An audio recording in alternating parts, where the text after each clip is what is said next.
Today we're going to show you how to maintain your downpipe diverter. So occasionally you might find that you need to maintain it if there's a blockage or some leaves which might have got caught for some reason. It's really easy to clean it.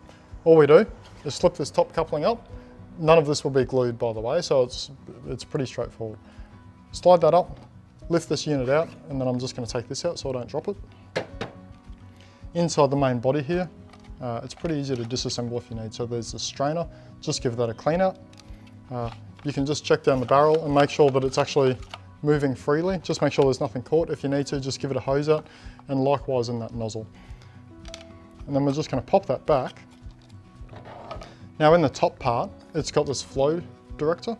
So if for some reason there's been some leaves which have got caught in your downpipe and flowed down and got caught in there, just give that a clean out if you need to. So all we're going to do to put it back, slide that up. We're just going to put this one in position, drop it down, and then that's all done. So that's how to maintain your downpipe diverter. Easy as that. Thanks for watching.